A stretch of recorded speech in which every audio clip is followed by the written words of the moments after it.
Top quality और consistent performance के लिए सिर्फ सिल्वर पंप नाम याद रखना। ಭಾರತ ಪಾಕ್ ನಡುವೆ ಉದ್ವಿಗ್ನತೆ ಹೆಚ್ಚಾಗ್ತಾ ಇದೆ. ಮಾತುಕತೆ ನಡೆಸುವಂತೆ G7 ದೇಶಗಳು ಮನವಿಯನ್ನ ಮಾಡ್ತಾ ಇದೆ. ಸಮಸ್ಯೆ ಬಗೆಹರಿಸಿಕೊಳ್ಳುವಂತೆ ಮನವಿಯನ್ನ ಮಾಡಲಾಗ್ತಾ ಇದೆ.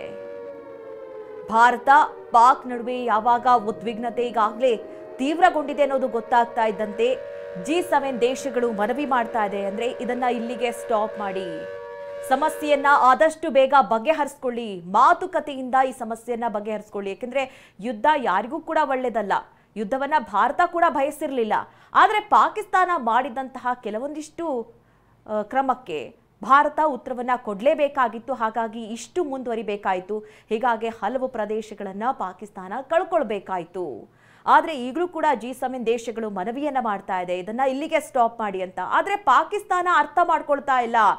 ತನ್ನ ಸಮಸ್ಯೆಯನ್ನ ತಾನೇ ಅರ್ಥ ಮಾಡ್ಕೊಳ್ಳದೆ ಇಷ್ಟು ದೊಡ್ಡ ಮಟ್ಟದ ಸಮಸ್ಯೆಗೆ ಕಾರಣ ಆಗಿದೆ. ನೋಡಿ, ಉಗ್ರರಿಗೆ ನೆಲೆ ಕೊಟ್ಟಿದ್ದು ಪಾಕಿಸ್ತಾನದ ತಪ್ಪು, ಉಗ್ರರನ್ನ ಬೆಳೆಸಿದ್ದು ತಪ್ಪು, ಉಗ್ರರಿಗೆ ವಸತಿ ಆಹಾರವನ್ನ ಪೂರೈಸಿದ್ದು ಪಾಕಿಸ್ತಾನದ ತಪ್ಪು. ಆದ್ರೆ ಯಾವಾಗ ಉಗ್ರರು ಭಾರತಕ್ಕೆ ಅಟ್ಯಾಕ್ ಮಾಡ್ತಾರೆ ಆ ಸಂದರ್ಭದಲ್ಲಿ ಪಾಕಿಸ್ತಾನ ಹೇಳಬಹುದಾಗಿತ್ತು, ನಾವು ನಿಮ್ ಜೊತೆ ನಿಲ್ತೀವಿ, ಉಗ್ರರನ್ನ ಸದೆಬಡಿಯೋಣ, ಉಗ್ರರಿಗೆ ನಮ್ಮ ದೇಶದಲ್ಲೂ ಕೂಡ ನಾವು ನೆಲೆ ಕೊಡೋದಿಲ್ಲ ಅನ್ನೋದನ್ನ ಹೇಳಬಹುದಾಗಿತ್ತು, ಭಾರತದ ಜೊತೆ ನಿಲ್ಬಹುದಾಗಿತ್ತು.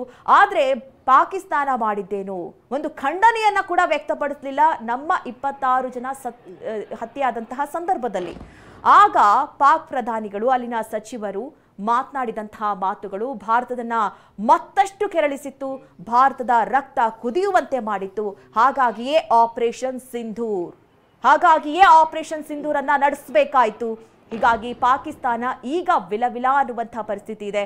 ಒಂದ್ ಕಡೆ ಸುಮ್ಮನೆ ಕೂರೋಕ್ಕೂ ಆಗದೆ, ಮತ್ತೊಂದು ಕಡೆ ಅಟ್ಯಾಕ್ ಮಾಡೋಕ್ಕೂ ಆಗದೆ ಇಂತಹ ಪರಿಸ್ಥಿತಿಗೆ, ಅಂದ್ರೆ ಅಂಗಡಿ ಮುಂಗಟ್ಟುಗಳನ್ನ, ಅಲ್ಲಿನ ಕಾರ್ಗಳನ್ನ, ಅಲ್ಲಿನ ನಿವಾಸಿಗಳನ್ನ ಟಾರ್ಗೆಟ್ ಮಾಡಿ, ನಾಗರಿಕರನ್ನ ಟಾರ್ಗೆಟ್ ಮಾಡಿ ಈಗ ದಾಳಿಯನ್ನ ನಡೆಸ್ತಾ ಇದೆ.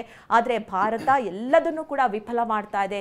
ಯಾವುದೇ ರೀತಿಯ ಅದು ದಾಳಿಯನ್ನ ನಡೆಸಿದ್ರು ಕೂಡ, ಮಿಸೈಲ್ಸ್ ದಾಳಿಗಳಾಗಿರ್ಬೋದು, ಡ್ರೋನ್ ದಾಳಿಗಳಾಗಿರ್ಬೋದು, ಹಾಗೆ ಶೆಲ್ಸ್ಗಳ ದಾಳಿ ಕೂಡ ನಡೀತಾ ಇದೆ ಪಾಕ್ನಿಂದ. ಆದರೆ ಅದೆಲ್ಲವನ್ನ ಕೂಡ ನಮ್ಮ ಏರ್ ಡಿಫೆನ್ಸ್ ಸಿಸ್ಟಮ್ ಎಲ್ಲದನ್ನು ಕೂಡ ಸ್ಫೋಟಿಸ್ತಾ ಇದೆ. ಯಾವುದೇ ಕಾರಣಕ್ಕೂ ಕೂಡ ನಮ್ಮ ಗಡಿಯನ್ನ ದಾಟೋದಕ್ಕೂ ಕೂಡ ಪಾಕಿಸ್ತಾನಕ್ಕೆ ಸಾಧ್ಯವಾಗ್ತಾ ಇಲ್ಲ. ಇಂತಹ ಪರಿಸ್ಥಿತಿಯಲ್ಲಿ ಪಾಕಿಸ್ತಾನ ಇದೆ.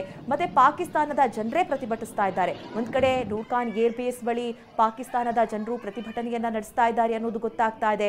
ಭಾರತದ ದಾಳಿಯ ಬೆನ್ನಲ್ಲೇ ಪಾಕ್ ಜನತೆ ಕೂಡ ಬೀದಿಗೆ ಬಿದ್ದಿದ್ದಾರೆ. ಅಂದ್ರೆ ಯಾವ ಕ್ಷಣದಲ್ಲಿ ಏನ್ ಬೇಕಾದ್ರೂ ಆಗಬಹುದು. ಒಂದ್ ಕಡೆ ಭಾರತೀಯ ಸೇನೆ ಏನೋ ನಾಗರಿಕರನ್ನ ಟಾರ್ಗೆಟ್ ಮಾಡಿಲ್ಲ, ಬಟ್ ಅಲ್ಲಿನ ಜನ ಕೂಡ ಭಯಭೀತರಾಗಿದ್ದಾರೆ. ಏಕೆಂದ್ರೆ ಇಂತಹ ಸುತ್ತಮುತ್ತ ಸ್ಫೋಟಕಗಳು ಕಂಡು ಬರ್ತಾ ಇದೆ, ಅಲ್ಲಲ್ಲಿ ಬೆಂಕಿಯ ಕೆನ್ನಾಲಿಗೆಗಳು ಸುತ್ತುವರೆದಿದೆ, ಶಬ್ದಗಳು ಕೇಳಿ ಬರ್ತಾ ಇದೆ. ಇಂತಹ ಪರಿಸ್ಥಿತಿಯಲ್ಲಿ ಜನ ಬದುಕೋದಾದ್ರೂ ಹೇಗೆ? ಇಂತಹ ಪರಿಸ್ಥಿತಿಯಲ್ಲಿ ಪ್ರತಿಭಟನೆಗಿಳಿದಿದೆ. ಭಾರತದ ದಾಳಿಯ ಬಗ್ಗೆ ಆತಂಕವನ್ನ ವ್ಯಕ್ತಪಡಿಸ್ತಾ ಇದೆ ಅಲ್ಲಿನ ಜನತೆ. ಭಾರತ ನೂರ್ಖಾನ್ ಏರ್ಬೇಸ್ ಮೇಲೆ ದಾಳಿ ಖಚಿತಪಡಿಸಿದೆ ಅಲ್ಲಿನ ಜನತೆ ಕೂಡ ಅದನ್ನ ವಿಡಿಯೋವನ್ನ ಸೆರೆ ಹಿಡಿದಿದ್ದಾರೆ. ಒಂದ್ ಕಡೆ ನೀವೇನು ದೃಶ್ಯಗಳನ್ನ ನೋಡ್ತಾ ಇದ್ದೀರಾ, ಅಲ್ಲಿನ ಮೇನ್ ಸಿಟಿಗಳು ಲಾಹೋರ್ ಆಗಿರ್ಬೋದು, ಇಸ್ಲಾಮಾಬಾದ್ ಆಗಿರ್ಬೋದು, ರಾವಲ್ಪಿಂಡಿ ಆಗಿರ್ಬೋದು, ಆ ಭಾಗದಲ್ಲಿ ಏನು ಏರ್ ಬೇಸ್ಗಳಿದೆ ಅಲ್ಲಿ ನಮ್ಮ ಭಾರತೀಯ ಸೇನೆ ಕ್ಷಿಪಣಿಯ ದಾಳಿಯನ್ನ ನಡೆಸಿರುವಂಥದ್ದು, ಅಲ್ಲಿ ಸ್ಫೋಟ ಸಂಭವಿಸಿರುವಂತಹ ದೃಶ್ಯಗಳನ್ನ ನೀವು ಒಂದು ಭಾಗದಲ್ಲಿ ಗಮನಿಸ್ತಾ ಇದ್ದೀರಿ. ಇನ್ನೊಂದು ಕಡೆ ನಮ್ಮ ಜಮ್ಮು ಕಾಶ್ಮೀರ ಭಾಗದಲ್ಲಿ ಪಾಕಿಸ್ತಾನ ದಾಳಿ ನಡೆಸಿದಂತಹ ದೃಶ್ಯಗಳು. ನಾವೀಗ 2 ದೃಶ್ಯಗಳನ್ನು ನಿಮಗೆ ತೋರಿಸ್ತಾ ಇದ್ದೀವಿ. ಭಾರತ ಅಟ್ಯಾಕ್ ಮಾಡಿರುವಂತಹ ರೀತಿ, ಮತ್ತೊಂದು ಕಡೆ ಮನೆಗಳಿಗೆ ಹಾನಿ ಮಾಡಿರುವಂತಹ ಪಾಕಿಸ್ತಾನ. ಆಗ್ಲೇ ನಾವು ಹೇಳ್ತಾ ಇದ್ದಿದ್ದಲ್ಲ, ಪಾಕಿಸ್ತಾನದ ಜಾಯಮಾನ ಹೇಗಂತಂದ್ರೆ ಅವರಿಗೆ ಯಾರ ಮೇಲೆ ದಾಳಿ ಮಾಡಿದ್ರು ಆಯ್ತು, ನಾವು ಭಾರತದ ಮೇಲೆ ದಾಳಿ ಮಾಡಿದ್ವಿ ಅನ್ನೋದನ್ನ ಅವ್ರು ಮಾಡ್ತಿದ್ದಾರೆ. ಜೊತೆಗೆ ಪಾಕಿಸ್ತಾನದ ಜನತೆ ಇನ್ನೂ ಕೂಡ ಭಾರತಕ್ಕೆ ಕೃತಜ್ಞರಾಗಿ ಇರಬೇಕು. ಯಾಕಂತಂದ್ರೆ ನಿಮ್ಮ ಮೇಲೆ ಇನ್ನೂ ಕೂಡ ಸಾಮಾನ್ಯ ಜನರ ಮೇಲೆ ಭಾರತ ಅಟ್ಯಾಕ್ ಮಾಡುವಂಥದ್ದನ್ನು ಮಾಡಿಲ್ಲ, ಅದು ನಮ್ಮ ಯುದ್ಧ ನೀತಿಯೂ ಅಲ್ಲ. ಆದರೆ ಇಲ್ಲಿ ಪಾಕಿಸ್ತಾನಕ್ಕೆ ವಿಶ್ವದ ಎಲ್ಲ ರಾಷ್ಟ್ರಗಳ ಮುಂದೆ ಜಗಜ್ಜಾಹೀರಾಗಿದೆ ಅವರು ಮಾಡ್ತಿರುವಂಥ ದಾಳಿ ಹೇಗಿದೆ, ನಾವು ಮಾಡ್ತಿರುವಂಥ ದಾಳಿ ಹೇಗಿದೆ ಅಂತ. G7 ದೇಶಗಳು, ಅಮೆರಿಕ ಎಲ್ಲವೂ ಕೂಡ ಶಾಂತಿ ಮಾತುಕತೆಗೆ ಮುಂದಾಗಬೇಕು 2 ರಾಷ್ಟ್ರಗಳು ಅಂತ. ಆಗಲೇ ನಾವು ಹೇಳ್ತಿದ್ದಾಗೇನೆ ಅಫ್ಘಾನಿಸ್ತಾನ ಬಿನ್ ಲಾಡೆನ್ ಬಂದು ಅಮೆರಿಕದ ಮೇಲೆ ದಾಳಿ ಮಾಡಿದಾಗ ಅಲ್ಲಿ ಆಗ ಶಾಂತಿ ಮಾತುಕತೆಗೆ ಏನಾದರೂ ಪಾಕಿಸ್ತಾನ ಏನು ಈ ಅಮೆರಿಕ ಮುಂದಾಯ್ತಾ? ಅಫ್ಘಾನಿಸ್ತಾನ ಜೊತೆಗೆ ಶಾಂತಿ ಮಾತುಕತೆ ಆಗುತ್ತಾ ಆಗ? ಯಾಕಂದರೆ ಅವರ ಪರಿಸ್ಥಿತಿಗಳೇ ಬೇರೆ, ಆದರೆ ನಮ್ಮಲ್ಲಿ ಆಗ್ತಿರುವಂಥದ್ದನ್ನೇ ಬೇರೆ. ನಿರಂತರವಾಗಿ ಒಂದು ರೀತಿ ಕ್ಯಾನ್ಸರ್ ಥರ ಪಕ್ಕದಲ್ಲಿರುವಂಥ ಈ ರಾಷ್ಟ್ರ ಏನಿದೆ ಪಾಕಿಸ್ತಾನ, ನಮಗೆ ನಿರಂತರವಾಗಿ ಕಿರುಕುಳವನ್ನು ಕೊಡ್ತಾರೆ ಬಂದಿದೆ. ಒಂದಾ ಎರಡ ಪಾರ್ಲಿಮೆಂಟ್ ಅಟ್ಯಾಕ್ ಇರ್ಬೋದು, ತಾಜ್ನಲ್ಲಿ ಆದಂಥ ಅಟ್ಯಾಕ್ ಇರ್ಬೋದು, ಪುಲ್ವಾಮಾದ ಅಟ್ಯಾಕ್ ಇರ್ಬೋದು. ಪ್ರತಿ ಬಾರಿ ಕೂಡ ಭಾರತ ಒಂದು ಲಿಮಿಟೆಡ್ ಆದಂಥ ಒಂದು ಉತ್ತರವನ್ನು ನೀಡ್ತಾ ಬಂದಿತ್ತು, ಏರ್ ಸ್ಟ್ರೈಕ್ ಮೂಲಕ ಉತ್ತರವನ್ನು ಕೊಟ್ಟಿತ್ತು. ಆದರೆ ಈಗ ಆ ಸಮಯ ಮೀರಿ ಹೋಗಿದೆ. ದೇಶದ ಜನರಲ್ಲೂ ಕೂಡ ಆರಂಭದಲ್ಲಿ ಈ ಯುದ್ಧ ಅಂತಂದರೆ ಅಥವಾ ಈ ಒಂದು ಕೊಲ್ಯಾಟ್ರಲ್ ಅಟ್ಯಾಕ್ ಅಂತಂದಾಗ ಜನರಲ್ಲಿ ಒಂದು ಹಿಂಜರಿಕೆ ಇತ್ತು. ಆದರೆ ಈಗ ಭಾರತದ ಜನರು, ಸಾಮಾನ್ಯ ಜನರು ಎಷ್ಟು ಮಟ್ಟಿಗೆ ಕುದ್ದು ಹೋಗಿದ್ದಾರೆ ಅಂತಂದರೆ, ಇಲ್ಲ ರೀ ಇವ್ರಿಗೊಂದು ಸರಿಯಾದಂಥ ಪಾಠ ಕಲಿಸಲೇಬೇಕು ಅಂತ ಈಗ ಜನರಲ್ಲೂ ಕೂಡ ಬಂದ್ಬಿಟ್ಟಿದೆ ಅದು.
ले लिए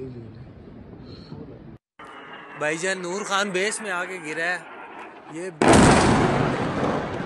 अटैक हुआ है नूर खान बेस पे, बिल्कुल घर के सामने। अभी से आवाजें आ रही हैं।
ಮಧು, ನಾವಿಲ್ಲಿ ಯುದ್ಧದ ವಾಸ್ತವ ಇರುತ್ತಲ್ಲ ಅದು ತುಂಬ ಡಿಫ್ರೆಂಟ್. ನಾವು ಸೋಷಿಯಲ್ ಮೀಡಿಯಾದಲ್ಲಿ ಪೋಸ್ಟ್ಗಳನ್ನು ಮಾಡ್ಬೋದು, ಮಾತಾಡ್ಬೋದು, ಆದರೆ ಸ್ಟುಡಿಯೋದಲ್ಲಿ ಇತ್ಕೊಂಡು ನಾವು ಹೇಳ್ಬೋದು. ಬಟ್ ಅಲ್ಲಿ ರಿಯಾಲಿಟಿ ಹೇಗಿರುತ್ತೆ ಅಂತಂದರೆ, ಬೆಳಗ್ಗೆ ನಮ್ಮ ಪ್ರತಿನಿಧಿ ಹರೀಶ್ ಜೊತೆಗೆ ಲೈವ್ನಲ್ಲಿ ನಾನು ಪ್ರಶ್ನೆಗಳನ್ನು ಕೇಳ್ತಿರ್ಬೇಕಾದ್ರೆ ಆ ಪ್ಯಾನಿಕ್ ಹೇಗಿತ್ತು ಅಂತಂದರೆ, ಸುತ್ತಮುತ್ತ ಸ್ಫೋಟ ಆಗುವಂಥ ಶಬ್ದ, ಅಲ್ಲಿಂದ ಲೈವ್ ರಿಪೋರ್ಟ್ ಕೊಡುವಂಥ ಸಂದರ್ಭ.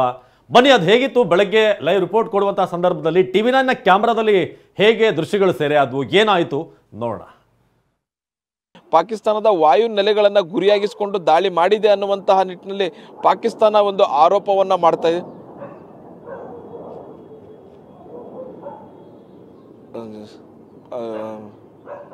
ಶಬ್ದ ಬರ್ತಾ ಇದೆ, ಒಂದು ಕ್ಷಿಪಣಿ ದಾಳಿ ಶಬ್ದ ಬರ್ತಾ ಇದೆ. ಇದಕ್ಕಿದ್ದ ಹಾಗೆ ಭಯ ಆಯಿತು. ಹಾಗಾಗಿ ಅವಿನಾಶ್, ಮುಖ್ಯವಾಗಿ ಭಾರತ ಈ ಒಂದು ದಾಳಿಯನ್ನ ಮತ್ತೆ ಶಬ್ದ ಜೋರು ಬರ್ತಾ ಇದೆ.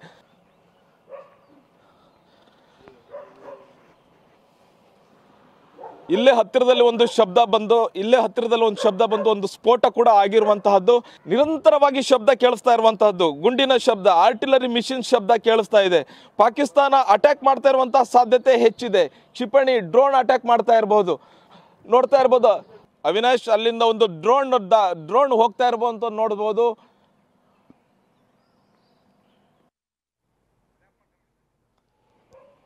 ಇದು ಇವತ್ತು ಬೆಳಗ್ಗೆ ಆಲ್ಮೋಸ್ಟ್ ಒಂದು 5 ಗಂಟೆ ಸಮಯ ಇರ್ಬೋದು. ಆ ಸಂದರ್ಭದಲ್ಲಿ ಒಂದು ಲೈವ್ ರಿಪೋರ್ಟ್ ಅನ್ನ ನಮ್ಮ ಪ್ರತಿನಿಧಿ ಹರೀಶ್ ಕೊಡ್ತಾ ಇದ್ರು. ಆ ಸಂದರ್ಭದಲ್ಲಿ ಲೈವ್ ಕೊಡಬೇಕಾದ್ರೆ ಅವರ ಮಾತುಗಳು, ಆ ಮಾತಿನಲ್ಲಿ ಆದಂತಹ ತಳಮಳ ನೀವೆಲ್ಲ ಗಮನಿಸಬಹುದು. ಯಾಕಂದ್ರೆ ಈ ಯುದ್ಧ ಆಗುವಂತ ಸಂದರ್ಭ, ಯುದ್ಧ ಬೇಕು, ದಾಳಿ ಮಾಡಬೇಕು, ಎಲ್ಲವನ್ನು ಕೂಡ ನಾವು ಹೇಳಬಹುದು. ರಾಜಾರೋಷವಾಗಿ ನಮ್ಮ ಮನೆಗಳಲ್ಲಿ ಕೂತು ಅಥವಾ ನಾವೇ ಸ್ಟುಡಿಯೋದಲ್ಲಿ ನಿಂತು ಮಾತನಾಡಬಹುದು. ಆದ್ರೆ ಅಲ್ಲಿ ಆನ್ ಸ್ಪಾಟ್ ಅಲ್ಲಿ ಲೈವ್ ರಿಪೋರ್ಟ್ ಅನ್ನ ಕೊಡಬೇಕಾದ್ರೆ ಇರುವಂತ ಆತಂಕ ಹೇಗಿರುತ್ತೆ, ತಮ್ಮ ಕುಟುಂಬದವರೆಲ್ಲರನ್ನೂ ಕೂಡ ಬಿಟ್ಟು ತಮ್ಮ ವೃತ್ತಿಗೋಸ್ಕರ ಅಲ್ಲಿ ಹೋಗುವಂಥ ನಮ್ಮ ಪ್ರತಿನಿಧಿಗಳು ಅಲ್ಲಿ ತೆಗೆದುಕೊಳ್ಳುವಂಥ ರಿಸ್ಕ್ ಏನಿದೆ ಅದನ್ನ ನಮ್ಮ ಹರೀಶ್ ಅವರ ಧ್ವನಿಯಲ್ಲೇ ಗೊತ್ತಾಗ್ತಾ ಇತ್ತು. ಅಲ್ಲಿ ಆಗುವಂಥ ಬ್ಲಾಸ್ಟ್. ಇನ್ನು ಅಪರೂಪಕ್ಕೆ ರಿಪೋರ್ಟಿಂಗ್ ಹೋಗುವಂಥ ನಮಗೆ ಇಷ್ಟು ತಳಮಳ ಆಗ್ತಿರ್ಬೇಕಾದ್ರೆ ದಿನನಿತ್ಯ ಅಲ್ಲೇ ಇರುವಂಥ ಸೈನಿಕರು ರಾತ್ರಿ ಹಗಲು, ಚಳಿ, ಗಾಳಿ, ಬಿಸಿಲು ಯಾವುದನ್ನು ಕೂಡ ಲೆಕ್ಕಿಸದೇ ಇರುವಂಥ ಯೋಧರು ಅವರು ಹೇಗಿರಬೇಕು ನೀವು ಜಸ್ಟ್ ಇಮ್ಯಾಜಿನೇಷನ್ ಮಾಡ್ಬೋದು.